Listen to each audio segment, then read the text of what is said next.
Hello friends, welcome back to our YouTube channel Mechanical Engineering Exams Made Simple. Friends, in this video we'll see some basic questions from battery. So if you know the purpose of a battery, we can definitely answer well these questions. For example, its construction, what it is made up of and how it functions, and what is the chemical used, etc. If you know that, definitely we can answer these questions well. But definitely every time you can expect one question from battery. Friends, there are 8 topics. In each 8 main topics, there are at least minimum 15 to 20 subtopics. So, even if you get one question from one subtopic, it will be a great thing. So, but to get that 1 mark, you have to read each and every element, every topic, subtopic thoroughly. Let us see these questions from battery. When working around batteries, what we have to remember? Is it that we have to remember that battery electrolyte contains a very corrosive acid? Explosive gas forms in the battery while it is being charged. The battery can furnish a very high current if it is shorted, or all of the above. Let us see how it is that. So we have to take certain precautions friends. There are certain cautions or precautions to observe when working with batteries. So what are these? Precautions or cautions? We have to be very careful. The sulfuric acid in the electrolyte. So basically, your battery is made of. We are going to have electrolyte, that is sulfuric acid in the battery. So this sulfuric acid in the electrolyte is very corrosive. It's a very corrosive fluid. It can destroy most things it touches. So it has that property. It will eat holes in cloth. See its effect. It can cause serious burns if it gets on your skin. If it gets in your eyes, it can blind you. So harmful. This particular sulfuric acid is very harmful.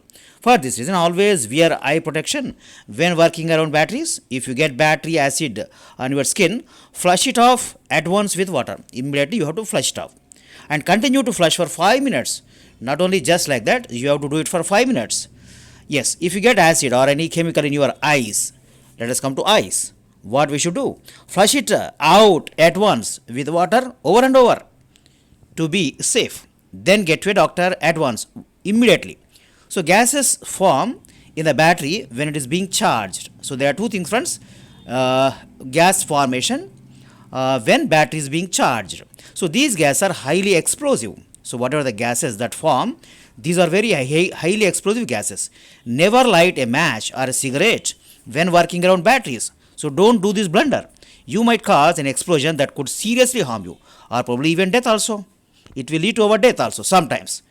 If we encounter serious injuries, burn injuries, right? So it all depends upon how much of amount of burns we have received. Is it 50%, 20%, 80%, etc. More than 50% of the burns definitely will lead to the death of any person. The battery can supply a very high current. Never wear rings, bracelets. So these are about the current which it is handling, the battery. So never wear rings. All these are metal articles, bracelets, watches, or hanging necklaces when working around batteries. If a metal ring or other ornament should accidentally short a battery, what will happen then?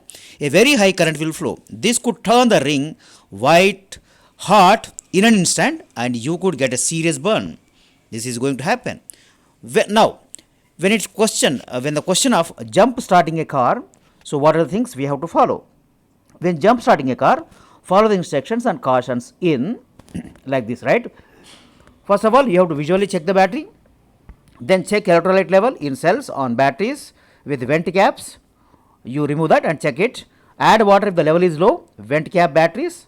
Right. Clean off corrosion around battery terminals, and this could happen because of long service of the battery. And from top of batteries with the top terminals. Now, check battery condition by testing its state of charge. Explained. It will be explained, friends. Right. Recharge battery if it is low. So charging, it could recharge after a particular amount of time. Say for example, it is working for some few days or few hours continuously. It is going to get discharged. Something like our mobile phone.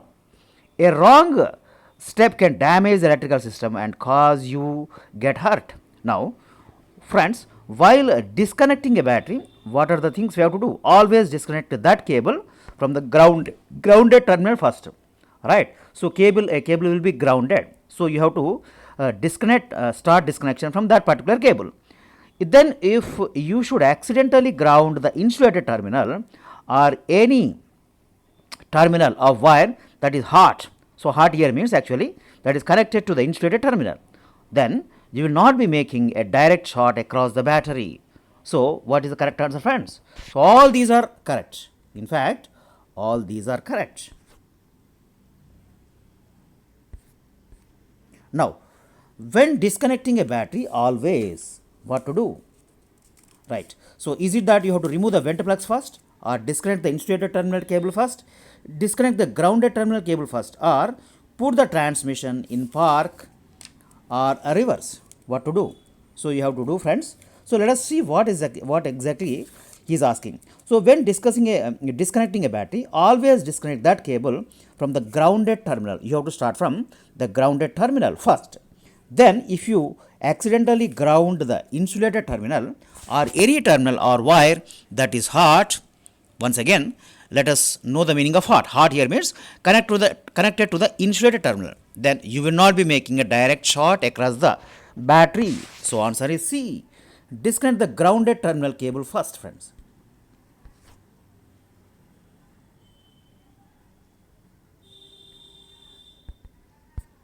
Next,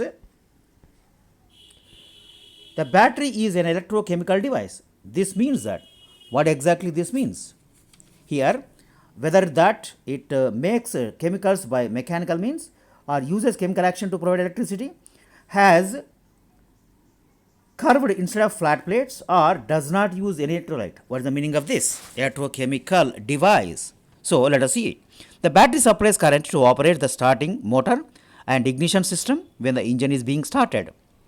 So when the engine is being started, so these are the systems that should start working, yes or no? Now, it also acts as a voltage stabilizer by supplying current for the lights. So is another function of your battery. What is that?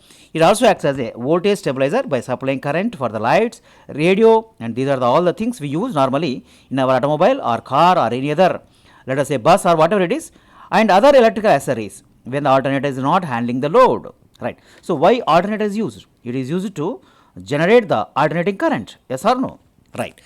Now, the battery is an electrochemical device, right? So this means it uses chemicals to produce electricity. So we have just now talked about the electrolyte H2SO4, yes or no? It's a basically chemical, right? Now it gets charged and it gets discharged, right? While getting charged, gases are going to evolve at appropriate terminals. Now, it means it uses chemicals to produce electricity. The amount of electricity it can produce is limited. So, there is a particular limit on the amount of electricity that can be generated by a battery, as the chemicals in the battery are used up. So, why you are using the word used up? They have been consumed. The battery runs down. In that stage, we are going to call it as discharged. So, when it is discharged, how can we recharge it? So, now it can be recharged by supplying it with electric current from a battery charger, something like our mobile, or from the vehicle alternator, right? So the used up chemicals are then returned to original condition, so the battery becomes recharged. So what is the correct answer? Uses chemical action to provide electricity, right, friends? Now, what is the purpose of a battery? The purpose of a battery is to what? So definitely something we have talked about so far, we have talked about. So what is the correct answer for here? It is both of the above. So just now we have discussed, yes or no? So now the purpose of a battery is to supply current for cranking the engine, definitely. So while so something has to start, yes or no? Cranking has to start. So while cranking, what will happen? So your piston will be taken inside, move towards BDC, and your petrol air mixture will be you are taken into your engine cylinder and your engine gets started, then compression, then power stroke, then your exhaust. So to do that, we have to supply some mechanical power, some motion or movement, yes or no? That is nothing but called cranking. So to supply current for cranking the engine, and to supply current when the charging system cannot handle the complete electrical load. So these two things are definitely done by a battery. So both of the above is the correct answer. Now let us see the last question, friends, for today. The length of time in minutes that a fully charged battery at 80 degrees Fahrenheit. So these are done at particular temperatures. 80 degree Fahrenheit means 26.7 degrees centigrade. How? It is F minus 32 into 5 by 9. So you have to subtract 32 into 5 by 9. So 80 minus 32, 48 into 5 by 9. So it is going to result in something like that, 26.7 degrees centigrade. Can deliver 25 amperes is called, what is this called? Is it called charging time, or reserve capacity, or cold cranking rate, or ampere hour rate? So these are all confusing. Let us see what is this. Actual side. Friends, this is called a reverse capacity. Reverse capacity. It's not reserve capacity, friends. Reverse capacity. Let us see what is this. Reverse capacity is the length of time in minutes that a fully charged battery at so and so temperature, standard temperature, that is 80 degrees Fahrenheit and 26 point, that is after conversion we are going to get 26.7 degrees centigrade. Can deliver 25 amperes. This is a fixed one, right? So a typical rating would be 125 minutes. This figure tells how long a battery can carry the electrical operating load if the alternator quits. So the correct answer is reverse capacity. Reverse capacity is the correct answer. Okay, friends. In this video, we have seen some basic questions out of the battery. So, friends, this time I am expecting the examination to be tough.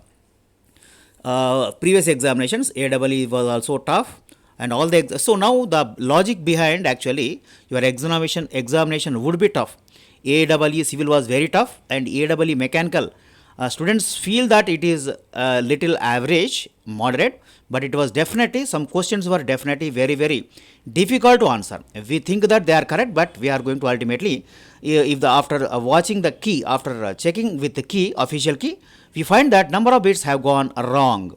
So that is a problem with your objective examinations. So this time there is no interview. So definitely the examiner wants to test in the written test itself. So here your paper is having general studies and also automobile engineering. So though the examination standard is diploma level, so be prepared for number of numericals this time, or the questions will be of your something like your AEE examination, like you are matching 1 2 3 4 A B C D.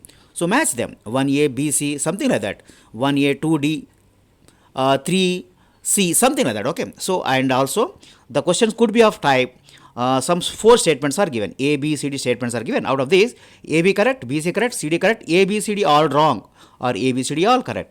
And now, sometimes this time you can expect even assertion and reasoning also, right? Not only you have to find out whether the assertion is correct answer, reasoning is correct answer for the correct reason for the assertion, or though the you can or assertion is wrong, but reasoning is not the correct reasoning for the assertion, or assertion wrong, reasoning correct, assertion correct, reasoning wrong. So this type of questions can also be asked, not only just A, B, C, D. So if these type of questions are asked and number of problems are given, there are 4 or 5 areas which from which number of problems can be given. For example, in the syllabus you find that automobile engineering and your automotive power plants, thermal engineering, that is one other area, first section, first topic in the syllabus. Now second topic is your fluid mechanics. Okay, so it is covered as part of your special purpose vehicle, that is your 5th topic in the syllabus. Now comes your engineering mechanics, number of problems can be given. Then comes your strength of materials, beams, etc. Problems can also be given, numerical can also be given from that. Machine design, there are various machine elements for which the design of which is there for your syllabus, like your flywheel, governor, then automobile components, then your keys, couplings, etc. You can expect a good number of questions from keys and coupling. 1 and 2 questions at least from keys and coupling, and also other machine elements, like something like just now I told you, right? Your flywheels, gears, then governors, then your automobile components, internal combustion engine, IC engine components, etc. So you can expect, and also you can expect some questions from production also. In production, the areas from which the questions can be given are the casting. So in the castings, Crovinus rule and other types of problems are there. So be prepared for this time at least 40 to 50 questions from your topics from which numericals can be given. At least 5 topics, from 5 topics you can be given numericals, and also and theory also you have to be good. Automobile, second topic, automobile body chassis construction, transmission, then your motor transport organization and your industrial engineering, then your then your automobile servicing and maintenance and electrical part, and also all these types. So not only that, you have to be good in theory, and also you have to do practice number of problems, and you have to speed and accuracy, both are very very important for your examination. You have to do 150 questions, and out of which you have to get at least 70 to 80% correct. And in the general studies also, if you are going to get 70 to 80% of the answers right, definitely your selection is assured. Okay friends, let us meet in the next video.